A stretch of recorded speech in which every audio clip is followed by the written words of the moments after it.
استاد وقتتون بخیر، امیدوارم حالتون خوب باشه. استاد واقعیتش یک سوالی داشتم راجع به کار با پن.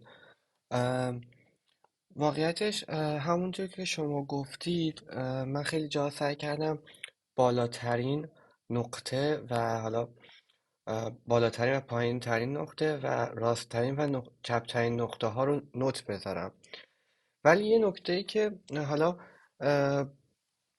موقع طراحی بهش مشکل خوردم همین نوت‌گذاری بود. یکم هم راجبش سرچ کردم.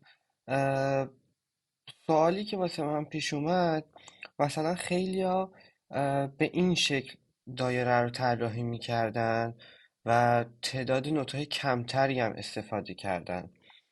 ولی خب اونجوری که شما گفته بودید، اه، بالاترین نقطه و حالا چپترین نقطه باز دوباره راستترین نقطه، اینجوری نوت‌های بیشتری استفاده میشه و حالا من نمیدونم کدومشون بهینه تره.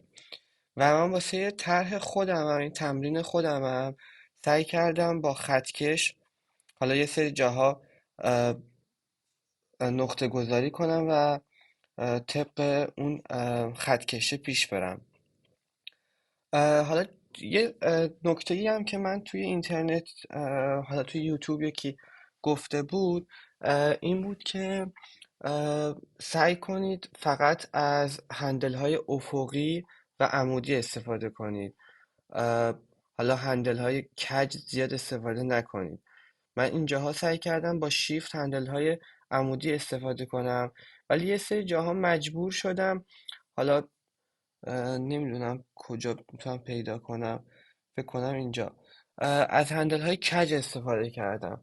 میخواستم بپرسم آیا مشکلی نداره از استفاده کردن از هندل های کج، یا فقط باید عمودی افقی باشه؟ و واقعیتش خیلی راجع به این نوت‌گذاری ها مشکل خوردم. نمیدونم آیا مثلا طرحم بهینه هست یا نیست.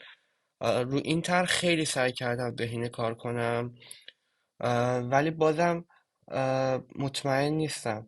امکان داره شما طرحمو نگاه کنید و اگر جاهای اضافه یا کم گذاشتم فیلم بگیرید و به هم مشکلاتمو بگید و تا بتونم دفعه بعد بهتر کار کنم. خیلی ممنونم ازتون. روز خوبی داشته باشید.